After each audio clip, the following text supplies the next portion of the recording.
कुछ लोगों के दिमाग में ना कुछ सवाल ऐसे होते हैं, अगर उनका जवाब ना दिए जाए ना तब तक उनको ना तसल्ली नहीं मिलती। विशेष तौर पर अंधभक्तों को बड़ा सवाल से जस्टिन ट्रूडो खालिस्तानी समर्थक, जस्टिन ट्रूडो की पुलिस, कनाडा की पूरी पुलिस खालिस्तानी पुलिस। कमाल ही हो गया भाई, ये तो अमेरिका का ट्रंप वो भी बता दे खालिस्तानी समर्थक। बताया है, वीडियो दिखा देंगे फिर कहीं बाद में बोलो ये देखो जी ट्रूडो खालिस्तानी समर्थक है, पन्नू का समर्थक है, अमृतपाल के ऊपर एनएसए लगा दिया, ये देखो जी खालिस्तानी समर्थक है। खालिस्तानी है क्या, ये कभी नहीं सोचा? दादा ओम प्रकाश धनखड़ ने बोला बोला तुम जो ये खालिस्तानी खालिस्तानी कर रहे हो, हमारे बूढ़े जब हरियाणा में पहले घी भी लिया करते खालिश घी दिए मरता ही, खालिश प्योर शुद्ध सच्चा घी दिए मरता ही, वो था खालिश का मतलब। तुमने क्या बना दिया? लेकिन फिर इनके मन में सवाल रह जाता नहीं खालिस्तान के बारे में क्या विचार है, खालिस्तान के बारे में क्या विचार है। हरियाणा के ना कुछ स्वघोषित किसान नेता, कुछ स्वघोषित किसान नेता, उन्होंने भी मेरे ऊपर इल्जाम लगाया था तू तो खालिस्तानियों का समर्थक है। जब से सिखों की बात करनी शुरू की थी ना, तू तो खालिस्तानियों का समर्थक है, ये बोल फलाना मुर्दाबाद दखड़ा मुर्दाबाद। लेकिन फिर उल्टा इनको अगर ये कह दे तू बोलिए हिंदू राष्ट्र मुर्दाबाद। बहुत हरियाणा के अंदर बहुत ऐसे तो किसान नेता हैं जो आरएसएस की उस मत लेकड़े शाखा मत लेकड़े उठे, उन्होंने बोली थी ये बात है। नाम बताकर हम किसी को मसूरी नहीं देना चाहते क्योंकि वो 2 कौड़ी के थे, 2 कौड़ी के हर 2 कौड़ी के रहेंगे हमारी नजर में, उससे ज्यादा हमारी नजर में वो कुछ भी नहीं है। आप एक बार सवाल सुनना और फिर सवाल का जवाब सुनना। यही सवाल तुम खाप्रदानों पर, जो असली खाप्रदान है ना ना आरएसएस वाले खाप्रदान नहीं और ना आरएसएस वाले किसान नेता चाहिए, हम उनका जिक्र ही नहीं करते। कभी कभी किसी वीडियो में जिक्र किया हो तो बता दो, हम करते ही नहीं उनका जिक्र।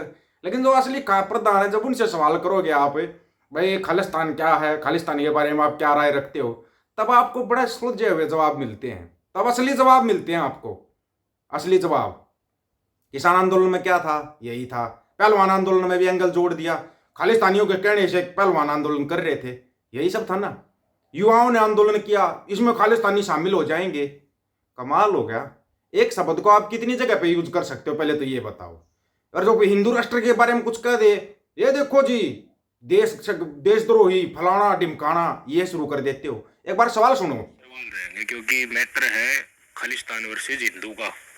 किसान आंदोलन में आपका पार्टिसिपेशन रहा और सुनील कादयान जी आप किसान नेता, दीनबंधु छोटू राम जी गढ़ी सापला धरना चला था, आपने किसान आंदोलन में सक्रिय भूमिका। तो खालिस्तान ना के नहीं लटखा लेंगे, वो अपने हिंदू भाइयों को लठ मार ला रहे हैं, बढ़िया रुपया कमाना है ठीक है, एक रोजी रोटी खातर जा रहे हैं, पर लठ खाई जा मार बड़ा फालतू के ढूंढ रहे हैं, कुछ नहीं है ना कोई किसी का मार है।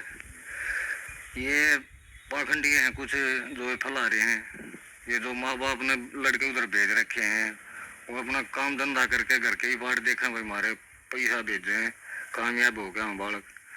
पर ये कुछ लोग हैं जिनने पाखंड में स्वाद वो पाखंड ही मचाते हैं भाई। तो खालिस्तान का तो लंबा इतिहास रहा है, पहले ब्रिटेन में हुआ करता, ऑस्ट्रेलिया में 5 जमाने की कोशिश की, कनाडा में फल फूलन की पूरी कोशिश कर रहा है। तो अपना हरियाणा वाले या भारत के हिंदू हैं उनने कनाडा में जाके खालिस्तान से लड़ना जरूरी है ना? लड़ना कोई जरूरी नहीं, अपना काम धंधा करने जा रहे हैं, काम धंधा करो, देश के प्रति बढ़िया सोच रखो। जिस देश में जा रहे उस देश का भी अब अपमान नहीं होना चाहिए, अपना देश का भी नहीं होना चाहिए भाई। ये तो 13 महीने किसान आंदोलन चला जब के पाखंड तक था भाई। तो ये पाखंडी तो हैं ही देश में। जब छोटू राम कह गया था मंडी फंडी और पाखंड से बच जाओगे तो देश ऊपर उठ जाएगा, नहीं तो देश की बुरी दशा होने लग रही है। लेकिन कुछ लोग ये कह रहे हैं कि जो किसान आंदोलन था, किसान आंदोलन के पीछे फाइनेंस करने वाले खालिस्तानी थे, वो बीजेपी सरकार तय नाराज करना चाहते थे, पंजाब के हरियाणा के लोग अलगाववाद फैलाना चाह रहे थे, जिसके चलते और उसने एंटी नेशनल एजेंसियां उन्हें हवा मिले। इन तमाम प्रकरण पर जो खालिस्तान से जोड़ा जा रहा है किसान आंदोलन, उस आप क्या कहोगे? ये तो भाई वही बात फेरा हुआ है।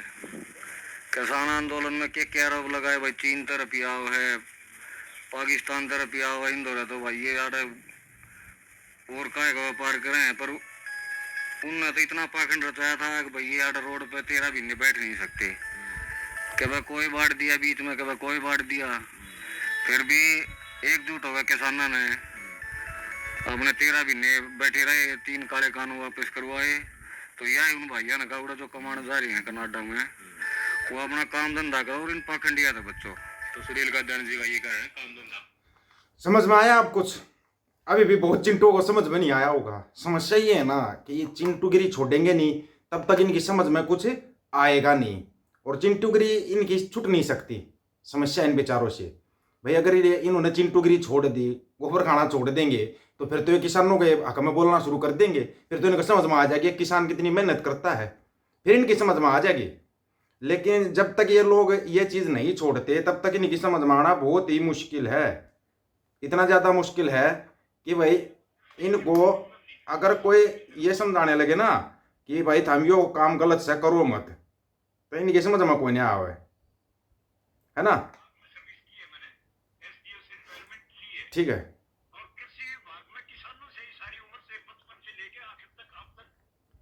सुनो, और हम जो है ये सिख भाई, ये हमारा डीएनए है, हमारा वो है, इनका किसी किस्म का कोई हमने जो कहते हैं खालिस्तानी, खालिस्तान अगर घी को भी नहीं कहेंगे भाई खालिस घी दे दो, साफ घी दे दो, बढ़िया घी दे दो, तो हम ये कहते हैं कि जो एक इनके चक्रों में पड़ने की आवश्यकता नहीं। हम जो ये हमारा भाईचारा है, हमारा डीएनए है, हमारी अपनी संतान है, हमारे अपने छोटे भाई है, तो उस टाइम भी खापों का इनका पूरा सहयोग था किसान आंदोलन में कि एमएसपी झूठ आया कुछ समझ में? बहुतों को नहीं आया होगा, क्योंकि आरोप लगाने वाले तो आरोप ही लगाते रहेंगे, उनका काम होता है आरोप लगाना, और इनके ऊपर ज़्यादा ध्यान देने की जरूरत भी नहीं होती, कभी ध्यान देने की जरूरत नहीं होती। ये चिंटू है, चिंटूगिरी करेंगे जिंदगी भर है, इनका काम ही पाखंड से चलता है। पाखंड का अगर धंधा ना हो तो ये तो बेरोजगार हो जाएंगे, भूखे मर जाएंगे।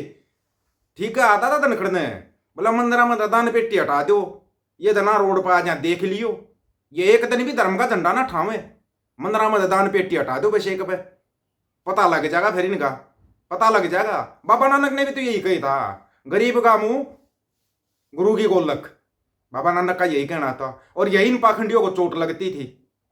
ऐसे ऐसे लोग देखे मैंने, मंदिरों में हजारों लाखों रुपए दान दे देंगे, लेकिन किसी गरीब भाई को 100 रुपए देते समय भी उनको दिक्कत होती है। ऐसे ऐसे पाखंडी भी देखे मैंने। वही पाखंडी देश से हजारों करोड़ लेकर भाग जाते हैं, कोई कुछ नहीं करता। किसके राज में भागे? कोई 5,000 करोड़ लेकर भाग गया, कोई 10,000 करोड़ लेकर भाग गया, बोले क्या पाखंडी चू नहीं कर पाए, ये पाखंडी चू नहीं कर पाए। लेकिन अभी देखो कर्नाटक के लिए, और जब तुम डिपोर्ट हो गए, जब डिपोर्ट होगा आओगे तब तुम्हारा चेहरा देखने लायक होगा, देखने लायक है, क्योंकि तुम यहाँ आओगे, तुम्हारे पापा ने सारे रोजगार खाकर टेक रखे, रोजगार यहाँ मिलेगा नहीं, फिर मरोगे भूखे, फिर थारी समझ में आओगी। हाँ ठीक था, उड़ा जा कनाडा में ना दूसरा झंडा ठा के चल रहा है ना, बड्डी घनी बड्डी देशभक्ति दिखावा है, अपना ठीक काम धंधा कर लिया है, तो फायदे में रहा है, फिर तारी समझ में आओगा। गुरु घर में जाकर 3 बार लंगर छक के आते हैं, बाहर आकर फिर विरोध करना शुरू कर देते हैं उस निशान से। आपको जी तो खालिस्तानी का निशान से 3 बार लंगर खा गाना और फिर उन्हीं का विरोध भी करना। क्यों? दिखाओ कौन सा मंदिर 3 बार लंगर लगाता है, एक बार भी लगाते हैं तो उसमें भी एहसान दिखाते हैं। कितने वीडियो हैं, देख लो उठा के, वीडियो देख लो उठा के। तुम्हें कभी अपनी दुर्गति समझ में नहीं आएगी, तुम्हारी दुर्गति कहां से हो रही है। और ठीक बोला था दादा नखड़ ने, बोली थी ना बात है भाई, ये जो अपने SC ST OBC भाईचारा है ना, यही मंदिरा इनका चक्कर छोड़ दो, अपना रोजगार पर ध्यान दो, जहां भी रोजगार मिलता है अपना रोजगार करो। ये तो समझ में आई होगी तारा खालिस्तानी की है, कदे पाकिस्तान में भंडेंगे तो चाइना भंडेंगे। आप लोगों को क्या राय, अपनी राय रखना, आपकी राय का इंतजार रहेगा। सभी साथियों को राम राम, नमस्कार, आदाब, सत श्री अकाल। वीडियो को ज्यादा से ज्यादा शेयर, चैनल को सब्सक्राइब और बेल आइकन को जरूर दबाना दोस्तों। ऑफिशियल दीपक भोज यूट्यूब चैनल, बात हक और सच की करेंगे, हक सच की बात हम करेंगे। वीडियो को शेयर करने की जिम्मेवारी आप लोगों की। गज के आखो, वाहिगुरु जी का खालसा, वाहिगुरु जी की फतेह।